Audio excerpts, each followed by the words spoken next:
In the last 2 weeks, PayPal stock has moved 15%. It fell 7.5% from October 28th through November 1st, and then rose 7.5% from November 1st through November 8th. So in today's video, we are going to take a look at PayPal's recent earnings announcement and the numbers that they brought forward, as well as we'll discuss the long-term strategy of what PayPal is trying to do over the next 3 to 5 years. So if you enjoyed the video, drop a like down below, and if you want to see more videos like this one, make sure to subscribe. As I mentioned, we have seen some volatility in PayPal stock over the last couple of weeks. However, over the last month, the stock has only moved up 1.5%. The volatility more recently has been driven by two key events. The first being PayPal's earnings, which came out on October 29th, and the stock moved down 7.5% from the high that it was sitting at before of around $83.50. The second key event that has led to some volatility in this stock is the election.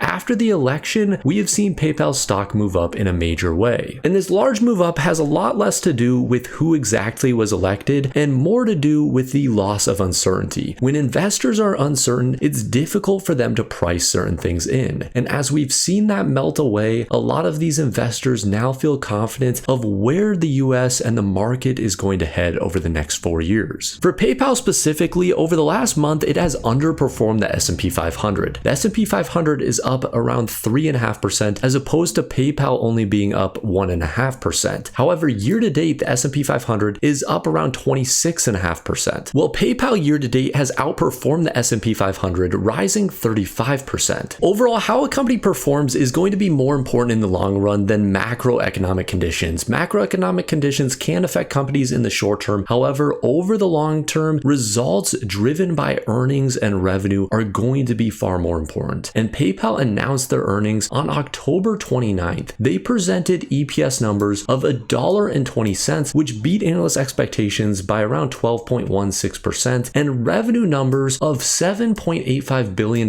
which actually missed expectations by around 0.5%. Overall, PayPal saw their total payment volume increase by 9% year over year on a constant currency basis. Where investors really start to get concerned is with PayPal's top line, because their revenue only grew 6% year over year, again on a constant currency basis. And a lot of these investors feel that there has been a focus at PayPal of mainly on the bottom line and not so much on the top line. And this is even reflected in these numbers because non-GAAP EPS grew 22% year over year and free cash flow increased 31% year over year. And this has been a big concern for investors over the last 2.5 years because over this time period, they have only been able to grow by single digits year over year for their top line. More recently, they're even seeing this fall to mid-single digits. And this is a big concern because back before 2022, PayPal was able to consistently grow their top line by 10+%. And this change from focusing on growth to profitability really aligns very clearly when you look at their EPS numbers alongside the growth numbers that we saw with their top line. Around this same time period of early 2022, they started focusing a lot more on profitability. They were seeing it drop off very significantly. Their trailing 12-month EPS fell all the way down to $1.74 from a high that was achieved in 2021 of $4.39. Since this time period of early 2022, the business has focused a lot more on being profitable and less on growing their top line. That has helped them get back to these EPS numbers that we saw of around $4. However, it has come at a cost of lower top line growth. And you can see this shift in some of their other metrics as well. Their total active accounts is sitting at 432 million accounts. That is actually up around 1% year over year, which is decent because we have seen some negative quarters in this number recently. Their monthly active accounts is sitting at 223 million. That's up 2% year over year. Number of payment transactions is up 6% year over year. Their transactions per active account is up 9% year over year. Overall, that is a very positive thing. It's sitting at 61.4, which again, this is more important because the people that are getting into PayPal's ecosystem are actually using the platform and using it more frequently year over year. And again, these metrics allude to the same thing, that PayPal is focused a lot more on profitability than top line growth. The fact that we're only seeing active accounts grow 1% year over year means that their top line, they are not focusing really on driving more users, but the fact that we are seeing that their their transactions per user is up 9% year over year, that shows that PayPal is focused a lot more on getting the most out of their existing customers by getting them to spend more and use their apps more and their payment processing more. This slide from their earnings presentation gives a really good idea of what exactly PayPal is focusing on within their business. It's not their branded checkout, because a year ago that was growing 6% and today that's still growing around 6% year over year. It's not their unbranded card processing, because a year ago that was growing 32% and today that's growing only 11%. Venmo is also flat 8% and 8%. What they are actually focusing on is how they can service merchants. Their service department went from growing 6% in Q3 of 2023 to now growing 16% year over year in Q3 of 2024. And this has been a huge focus of Alex Chris's ever since he took over as CEO of PayPal. He's really spent a lot of time focusing on what services PayPal can offer merchants and how they can impact the customer experience. This has been things like Fastlane and Hyperwallet, which are focused on improving customer checkout experience, getting them through the checkout process a lot quicker, as well as he's looked to improve the PayPal experience for merchants on Shopify, as well as bringing Prime shipping benefits to PayPal customers. These have been big partnerships that in the long run should impact PayPal's business in a major way. The only problem with this is that it seems to be a longer term strategy. They're seeing their bottom line again continue to grow. However, this focus on the merchant experience hasn't yet materialized to top line growth. And this is especially evident when you look at their guidance for the fourth quarter of 2024. For revenue, they guided that they're only expecting growth of low single digits. This is again very disappointing for investors. We have seen Alex Chris sandbag numbers before over the last year especially, and that's been something that overall is probably good in the long run, but in the short term, it's definitely going to have issues for the stock price. And that's what we saw in this most recent earnings announcement. With this announcement that they were only going to grow their revenue by low single digits, investors looked at that as a very negative thing, and that's why they sent the stock lower. Right now, PayPal's a little bit difficult to actually evaluate on an EPS basis because of the changes that they've made to their non-GAAP EPS numbers. And that's what they use on Yahoo Finance to calculate forward P ratio. Right now, the forward P ratio is showing a 17.39. And if you look a year ago, it was sitting around a 10. However, during that time period, again, PayPal's made changes to their non-GAAP EPS and how they actually calculate that. So it really makes it uncomparable year over year. However, what we can do is we can look at analyst expectations over the next couple of years. And for the current year, they have an average EPS estimate of $4.56. And next year, they're expecting $4.87. This is actually a little bit disappointing because this growth is only around 6.5% year over year. But analysts do still have a price target that's above the current price. Currently, PayPal stock is trading at $83 per share, and the average price target is $89 per share. And I recently discovered that Yahoo Finance has a breakdown of where these price targets are actually coming from. We can see that some of the most recent price targets for PayPal have been presented by analysts at Baird, as well as RBC Capital, Morgan Stanley, and JP Morgan. Morgan Stanley has the lowest price target sitting at $76 per share, while Baird has the highest price target sitting at $91 per share. In my opinion, so far we have seen a big move up from PayPal, but I think this has primarily been driven by macroeconomic conditions. The fact that we have seen the Fed start to lower interest rates and this discussion around the trend of potentially continuing to lower interest rates, I think has driven up PayPal's stock price. The business performance is where the question marks still lie. I want to see PayPal over the next 3 to 5 years, or even better 2 to 3 years, really execute on this focus of improving merchant experience and thus improving customer experience. I think long term that is going to have a big impact on the business, both their top and bottom line, and help them get back to growth. But keep in mind, don't buy a company just because some random guy on YouTube talked about it. Make sure you are doing your own research and looking into companies that meet your risk tolerance as well as your time horizon. With all of that said, I hope you enjoyed the video. If you did, drop a like down below. And if you want to see more videos like this one, make sure to subscribe. And as always, guys, have a wonderful rest of your day.